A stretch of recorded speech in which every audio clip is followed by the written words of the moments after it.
तो सौरभ भटनागर, आपकी थ्योरी कुछ अलग है इससे जो विनोद ऑगस्टिन कह रहे हैं कि अगर गियर डाउन है, this is the major lapse. देखिए ऐसा है, और ये मैनुअल फॉल्ट है। नहीं देखिए ऐसा, कल से हम लोग भी सब थ्योरी और अपना जो है अपनी खुद की एनालिसिस कर रहे हैं। हमें ये नहीं पता, पहली बात तो ये है, मुझे नहीं पता किसको पता है कि पायलट हवाई जहाज उड़ा कौन रहा था। हवाई जहाज दोनों तरीके से उड़ाया जाता है, जो राइट को पायलट भी पायलट फ्लाइंग हो सकता है और कैप्टन भी पायलट फ्लाइंग हो सकता है। तो पायलट फ्लाइंग कौन था? राइट सीट वॉज फ्लाइंग और left seat was flying, that is number one. Number two, if the right seat is flying तो positive climb gear up is the standard call, जो captain Augustine ने बोला, it is standard call. मैं 5 साल Indigo में था, 5 साल air India express में सीनियर कमांडर था। 5,500 से 6,000 घंटे मेरे पास एयरबस में ही है। स्टैंडर्ड कॉल है, जो वो बोल रहे बिल्कुल सही है। 50 से 80 फीट तक ये आज आ जाता है। 100 feet minimum auto pilot engagement का हाइट है, उसके नीचे आप ऑटो पायलट एंगेज करेंगे नहीं होगा। 100 फीट 100 फीट तक, जैसे 100 फीट क्रॉस होगा आप ऑटो पायलट लगाएंगे तो 50-80 फीट के ऊपर जो है positive climb gear up. Now इस गियर अप का जैसी कॉल है वो गियर अप करता है पायलट नॉन फ्लाइंग या पायलट मॉनिटरिंग। अब पायलट मॉनिटरिंग कल के एयरक्राफ्ट में कौन था ये हमें नहीं पता कि किसने कौन फ्लाइंग उड़ा रहा था और कौन पायलट मॉनिटरिंग था। क्या कैप्टन पायलट मॉनिटरिंग था? अगर कैप्टन पायलट मॉनिटरिंग है तो वो अपने राइट हैंड से गियर अप करेगा और राइट हैंड से ही फ्लैप अप करेगा। और अगर को पायलट फ्लाइंग है और पायलट मॉनिटरिंग है वो ये काम अपने लेफ्ट हैंड से करेगा। बहुत सिंपल सी बात। हाँ। और अगर गियर अप और फ्लैप्स अप दोनों चीज पायलट मॉनिटरिंग, जो कि अगर को पायलट है वो उसके बिल्कुल लेफ्ट में, उसकी रीच में बिल्कुल पास में है। अगर आप लैंडिंग गियर की पोजीशन से जो लिवर की देखेंगे वो भी सामने इंस्ट्रूमेंट पैनल पर राइट साइड में, सेंट्रल कंसोल के राइट साइड में है, और फ्लैप की पोजीशन भी को पायलट के साथ में। अगर कमांडर करता है, अगर pilot in command is pilot monitoring और उसको अगर आदेश दिया जाता है कि गियर अप, वो अपनी सीट से स्ट्रेच करता है थोड़ा सा, राइट हैंड ले जाएगा गियर के लिए और वो स्ट्रेच करेगा right hand across the console, central console to get the flaps up. Now अब ये नहीं पता हमको कि ये हुआ क्या, बट हाँ सबको थ्योरी पता है, सब लोग करने के डबल इंजन लॉस नहीं हो सकता, रेयरेस्ट ऑफ द रेयरेस्ट है, बर्ड हिट नजर नहीं आ रही है, बट हाँ लॉस ऑफ लिफ्ट है, इसमें कोई डाउट नहीं है कि जो है it is in stall condition.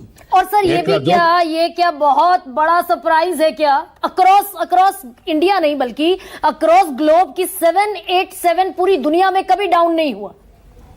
इस तरह का क्रैश 7878 के साथ, ड्रीम लाइनर के साथ कभी नहीं हुआ। तो इसका मतलब ये नहीं है कि टेक्निकल फॉल्ट या कोई फेलियर नहीं हो सकता, that's it's a machine actually.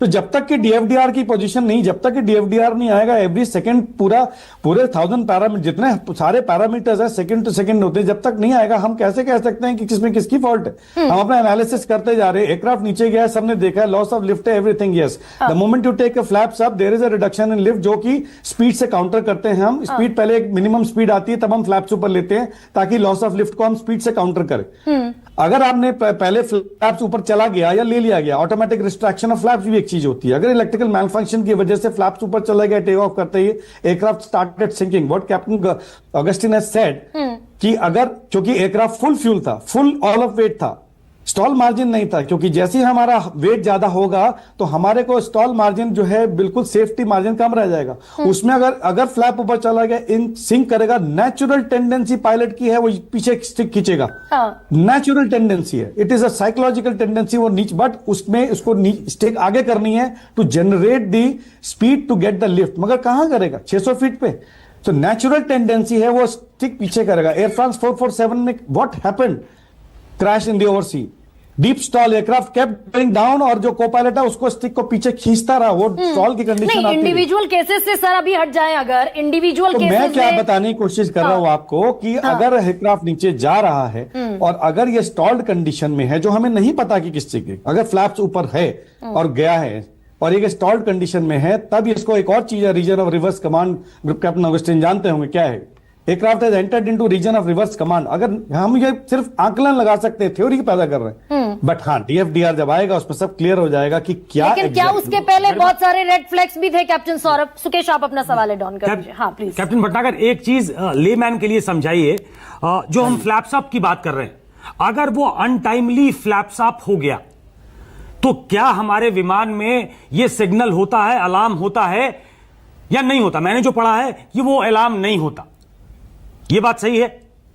Automatic ये मुझे बोइंग ड्रीमलाइनर के मैं नहीं कह सकता, बट ऑटोमेटिक डिटेक्शन अगर हो जाता है, जो कि अगेन बहुत सारे चेक्स हैं, इट इज ऑल कंप्यूटराइज और सेफ्टी का बहुत सारे सेफ्टी मार्क, जैसे टेक ऑफ में आप बिना फ्लैप्स अप के टेक ऑफ कर ही नहीं सकते, हाँ, वो नहीं कर पास ही नहीं करेगा टेक ऑफ चेक, वो आपको रेड वार्निंग दे देगा, आप कर ही नहीं सकते। मगर टेक ऑफ रोल के बाद अगर ऑटोमेटिक डिटेक्शन हो गया, उसका अलार्म बोइंग 787 में है कि नहीं है ये आई डोंट नो, बट हाँ जैसे ही टेक ऑफ करने के बाद अगर फ्लैप्स अप चला गया, there is a loss of lift, और उस समय aircraft is in a very heavy. Wing commander Vinod Vinod शायद इसको ऑगस्टिन कुछ कहना कि क्या वो अलार्म बेल आपको साउंड करता है कि आपने गलत कर दिया, अनटाइमली है ये, नहीं इल टाइम्ड है ये? नहीं, कुछ अलार्म नहीं होगा, नहीं, इसमें एक एयरबस में नहीं है। ठीक है कैप्टन सौरभ। एक चीज मैं ऐड करना चाहूंगा कैप्टन सौरभ, ये VLS एंड अल्फा फ्लोर ये दोनों ही इसमें हिट करेगा, टोगा लॉग हिट करेगा, ये सिमिलर चीज जो है आई बिलीव 787 ड्रीमलाइनर में भी है। जो बाबापोल बाबापोल की इसकी जो गुंजाइश है वो 2 से 3 या 4 किलोमीटर पर आवर है when it is fully loaded, तो फ्लैप ऊपर जाते ही अल्फा जो एंगल ऑफ अटैक बढ़ने की जो वार्निंग्स होती हैं वो स्ट्रेट अवे किक इन कर जाएंगी। तो मतलब एरोप्लेन आपको बताएगा कि आप स्टॉल कंडीशन में पहुंच चुके हो।